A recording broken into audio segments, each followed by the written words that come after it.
Ke Mas Hensat, Anda melihat bahwa ambisi Presiden untuk bisa menambah anggaran makan bergizi berarti sampai 100 juta, kemudian memotong anggaran besar-besaran di kementerian dan juga lembaga itu bagian dari menjalankan ataupun menunaikan janji politik kampanyenya ya? Karena tadi dikatakan oleh Bang Andi ya ini memang program populisnya Pak Prabowo begitu. Saya udah bingung ya. Iya. Ekspresi kebingungannya kurang ya? Kurang. Jadi memang mau nggak mau tuh Pak Prabowo harus melaksanakan itu. Kenapa? Karena kalau enggak, rakyat kan banyak nunjuk dan banyak bertanya, serta menuntut mana kemarin waktu itu dijanjikan. Nggak kejadian. Tapi nah kan dalam ilmu manajemen itu ada wants dan needs ya. Wants itu bisa banyak, tapi needs itu kan sedikit gitu. Saya mau punya mobil gitu, ya needs-nya apa gitu. Must-nya apa? Must dan wants, sorry, di dalam manajemen itu. Yang harusnya tuh yang mana dilaksanakan. Kalau kayak sekarang kondisinya kan sebetulnya semua kementerian termasuk negara ini kan cuma butuh Ustadz Yusuf Mansur jadi humas. Kenapa? Dari mana duitnya, gitu kan?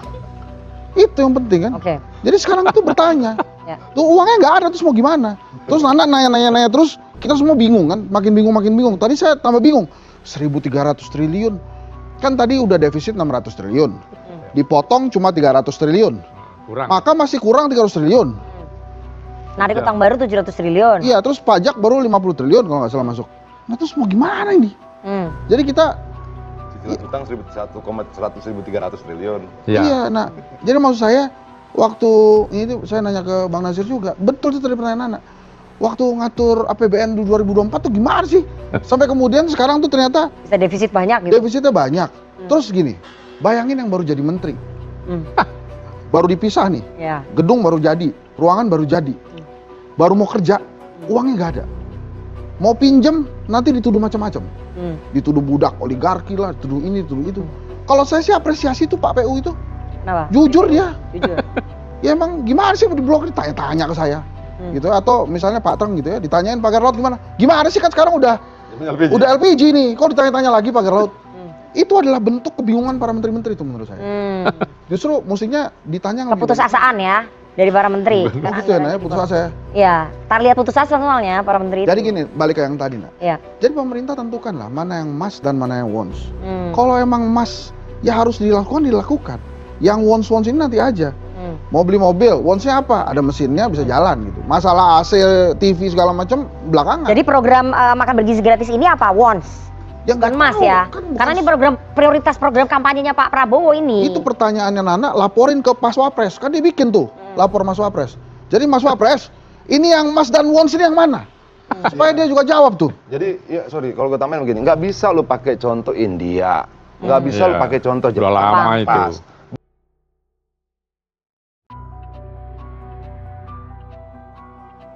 Bisa lu pakai contoh India. Lapor Mas Wapres. Jadi Mas Wapres, ini yang mas dan wants ini yang mana? Supaya dia juga jawab tuh. Jadi ya sorry kalau gue tambahin begini, nggak bisa lu pakai contoh India, nggak bisa lu pakai contoh Udah Jepang. lama itu. Pas. Bukan cuma Jepang itu musimnya 4. Negara maju. Bukan akan ada satu musim di mana dia tidak bisa bercocok tanam, berpengaruh terhadap kualitas makanan dan sebagainya. India ada persoalan Ras, ya, dorongan nah itu. seperti itu. Jadi tidak bisa sama. Indonesia is Indonesia. Yuk kita rumuskan sendiri. Saya setuju begini. Salah nggak kira-kira kalau pemerintah berpidato, rakyat yang terhormat, kita harus membuat prioritas. Prioritas stunting tertinggi 1, 2, 3. Nah, itu dulu. Masnya tuh ya, mas. Ya, Mas itu dulu. itu. Harus. Yang lain saya lihat sudah bisa mencukupi sudah. Rakyat juga terima kok. Daripada muncul gejolak sosial, 2 juta orang tidak bekerja karena infrastruktur tidak terbangun. Orang bilang sama istrinya, "Mah nanti kita sekolahkan anak setelah pasir kita laku." Lah pasirnya nggak kebeli, batunya nggak kebeli. Kenapa? Seluruh infrastruktur berhenti. Cat berhenti, pasir berhenti, batu berhenti, kayu berhenti, besi berhenti. Itu dampaknya panjang sekali. Oke. Nah, bisa nggak muncul gejolak? Bisa. Bagaimana mempersiapkan situasi agar gejolak itu tidak muncul? Kejujuran para pemimpinnya. Bilang aja. Kita harus buat prioritas. Oke. Gitu loh. Tapi kelihatannya ini Sebentar. tujuannya ini salah satu jalan keluar yang dipersiapkan. Saya takutnya itu minta lagi oligarki. Ki, ini bantuin kita dong. Karena diserahkan ke infrastruktur ke swasta kan. Iya, Ya, semuanya Menteri swasta. bilang. Nanti ujung-ujungnya Mereka minta apa lagi gitu dari kita? Oke, silakan Bang Andi menjawab. Saya tanya, oligarki itu apa nggak boleh untuk bisa membangun negara ini? Ya. Korporat apa nggak boleh untuk bisa membangun negara ini? Boleh. Ya, tapi boleh, kan? timbal-timbal Iya, tapi kan memang kan harus ada itunya lah, ya. Nah itu tuh, bukan. Yang sebelumnya ada itunya. Ada itunya tuh apa maksudnya Bang Andi? Itunya tuh pikirannya dia ini. Oh, itu tuh masih balas budi. Itunya Pak, bayar pajak dia. Oke. Jelas dong bayar pajak dia. Gitu Ya kan, yang menyerap tenaga kerja. Waktu zamannya Kita lihat gini ya, jangan selalu berpikiran bahwa itu harus pemerintah semua. Kita harus libatkan juga lah pihak swasta, misalnya Pak Nasir punya perusahaan. Dia bisa terlibat juga gitu loh. Tapi janganlah. Pasti baru di Indonesia. Gini lah, jangan berpikir bahwasanya oligarki itu ya itu adalah sampah. Dia itu punya andil juga untuk membangun negara ini. Korporasi itu juga punya andil membangun negara ini. Masa tertarik sama Pak Agus Pambagio. Pak Agus, ya tadi yang bicara stunting. Di dalam, sebentar dulu Pak Adian. Saya mau ini jawab. Pak Agus. Kalau Pak Agus tadi ya untuk masalah MBG ini. Kontradiktif, tadi terlalu ambisius. Ya. Kalau kita lihat, trigger memang masih untuk ibu untuk ibu anak, hamil. Enggak, sorry, untuk anak dulu. Ya kan? Baru nanti kan dari ibu hamil. Ibu hamil kan juga tujuannya bagaimana? Kalau dia diberi gizi yang baik, pasti itu juga stunting itu akan berkurang. Ya, stunting itu sakit dan harus dokter anak yang memberitahu, bukan dokter biasa. Nah, dari awal kan dari kandungan kan sudah bisa dulu.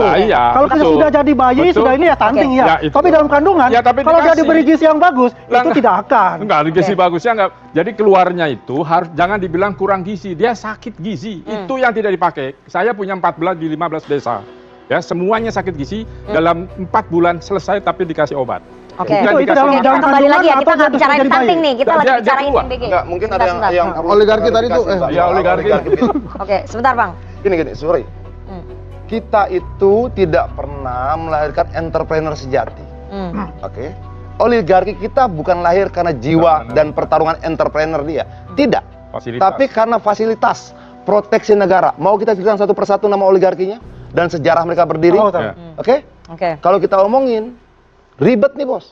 Kenapa dia berdiri? Apa fasilitas yang diberikan negara? Apa perlindungan yang diberikan negara? Berapa hektar? Semua punya data itu. Oke? Bukan itu yang akan membangun bangsa ini.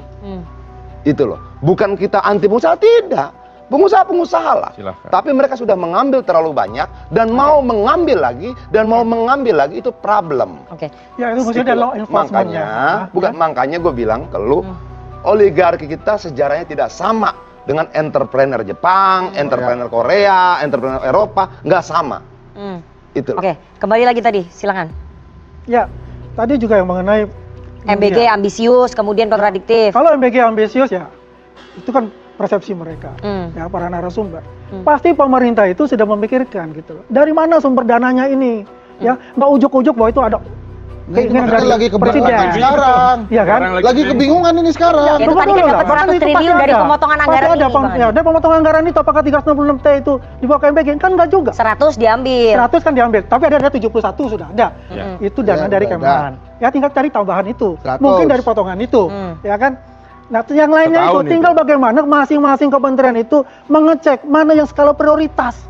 Gitu loh. Itu diutamakan, terutama apa? Pelayanan publik, itu skala prioritas dong bos. Terus gini bos, gue menarik yang ini, masalah yang di India, 10 tahun. Coba di India, mana di India? Di Silicon Valley, itu orang India semua CEO-nya. Kenapa mereka? Mereka kan mendapatkan itu kok, makan siang gratis itu sejak dia masih di SMP, SMA dan sebagainya. Itu loh. Ya, kan? Beda lagi. Dan kita ini baru mulai gitu loh. Kita nggak merasakan sekarang. Saya mau bergeser nanti di Silicon Valley, itu juga dari Indonesia. Kenapa sih? Loh, gua kenapa ini kenyataan loh. Kenyataan loh. Ya, nah, sebentar. Dari tadi Anda nggak menyebutkan soal infrastruktur. Jadi tampaknya prioritas pemerintahnya Pak Prabowo ini adalah di program-program tadi, program-program populis dan juga pelayanan publik tadi yang nggak boleh terganggu. Tapi masalahnya. Sebentar, ini data ya. Pembangunan dan duplikasi jembatan 5.841 meter. Itu sebelum ada pemotongan. Lalu dipotong tinggal 1.096 meter. Ada 4.000 lagi yang nggak kebagian jembatan. Itu gimana gitu loh. Itu ntar kita akan bahas. Orang di sana harus pakai apa? Baik. Oke. Kaki buat nyebrang. Sebentar doang. Dampaknya gede banget. Kita di sini bukan untuk menghakimi negara, pemerintah bisa atau tidak. Kan tadi kayaknya Bang Aswan nuduhnya tuh kita kagak setuju. Enggak, ini kita lagi sumbang saran, makanya tadi kita kasih tahu. Pikirin mana yang mas dan mana yang wants. Jangan ujuk-ujuk lagi si oligarki lagi jalan keluar. Tadi udah ada pemotongan anggaran 300 triliun, kan masih kurang 300, masih defisitnya. Mau diambil lagi 100. Jadi ada beberapa step-step yang akhirnya membuat ini negara mau gimana nantinya. Cari uangnya. Gue setuju sama Mas Agus. Itu sesuai juga dengan hasil surveinya Kedai Kopi. Kedermawanan orang Indonesia itu nomor 1. Udah, pemerintah ngomong aja yang baik. Kita butuh dibantu nih. Tapi tolong penegakan hukum yang benar, pemberantasan korupsi yang benar, yang lain-lainnya juga yang benar, kan begitu caranya. Jadi kalau negara minta ke rakyat, bantuin, dibantu pasti. Aku setuju kalau begitu. Sebentar. Ya emang kayak gitu dari dulu. Dari tadi begitu. Infrastruktur ya, karena tampaknya dari. Oke, di sini teman-teman kita sudah mulai melihat ya beberapa pandangan yang cukup masuk akal ya, seperti contohnya yang tadi disampaikan bahwa udahlah jangan terlalu memaksakan terkait program makan bergizi gratis ini. Kita fokusnya di daerah-daerah yang memang terkena banyak terindikasi anak-anak yang stunting gitu. Fokus di situ supaya anggarannya itu benar-benar sesuai dengan tujuannya, itu mencegah stunting seperti itu. Jangan dipaksakan untuk semua satu Indonesia gitu ya. Oke, tadi juga disampaikan Bung Adian, ini sebenarnya pemerintah harus berani juga untuk jujur ya kepada masyarakat bahwa program makan bergizi gratis ini harus kita kaji ulang gitu ya mungkin, atau ya istilahnya permohonan. Oke, ini juga dari pandangan Bung Adian tadi menyampaikan bahwa pemerintah seharusnya berani aja untuk bilang maaf gitu ke rakyat Indonesia bahwa program prioritas makan bergizi gratis itu di prioritas daerah-daerah yang prioritas saja gitu ya. Mohon maaf kepada wilayah-wilayah lain yang memang sudah mampu gitu tidak mendapatkan. Harusnya bisa berani seperti itu. Toh masyarakat juga pasti akan mengerti gitu ya dengan kondisi seperti itu. Tapi tadi Bung Ade juga menyampaikan dengan catatan gitu ya. Catatannya artinya penegakan hukum itu harus adil gitu, terus pemerataan terkait tadi namanya bantuan-bantuan itu harus tepat sasaran gitu, subsidi-subsidi harus tepat sasaran, terus pemberantasan korupsi gitu harus berani lagi gitu ya pemerintah. Artinya masyarakat itu masih bisa diajak negosiasi gitu ya terkait anggaran yang dianggap kurang gitu ya untuk APBN di 2025 ini, sehingga mau tidak mau masyarakat juga harus terlibat, membantu lah istilahnya. Ya sudahlah, gak apa-apa gitu, yang penting Indonesia bisa maju, berjalan, pembangunan bisa tetap berjalan gitu. Dan yang cukup menarik teman-teman tadi terkait pembahasan melibatkannya pihak swasta gitu ya, atau pengusaha-pengusaha untuk melakukan pembangunan infrastruktur di Indonesia ini. Kok semuanya pada ketawa gitu ya. Nah, dan ternyata mereka udah tahu gitu bahwa dengan melibatkan swasta atau pengusaha-pengusaha yang ada di Indonesia ini, itu timbal baliknya itu yang bisa merugikan negara itu sendiri ya. Istilahnya ya bohir-bohir ini yang terlibat dalam pembangunan itu pasti mereka ini menginginkan timbal balik yang sepadan gitu ya. Istilahnya nggak mungkin dia secara cuma-cuma memberikan dana, menggelontorkan dana untuk pembangunan, pasti ada timbal balik dari negara, dan ini dianggap suatu hal yang tidak boleh terjadi gitu ya. Wah, berarti ini dibalik itu ternyata banyak kerugian, dan para narasumber ini udah tahu gitu. Dengan mereka tertawa gitu, berarti jangan sampai gitu ya menjadi solusi, menyerahkan proyek negara kepada pihak swasta gitu ya. ini akan berakibat fatal dan mereka tahu kartu asnya seperti apa dan dampaknya bagi negara dan masyarakat seperti apa gitu. Mungkin itu yang menarik ya, silahkan kita diskusi di kolom komentar. Untuk konten kali ini cukupkan, terima kasih yang telah menonton.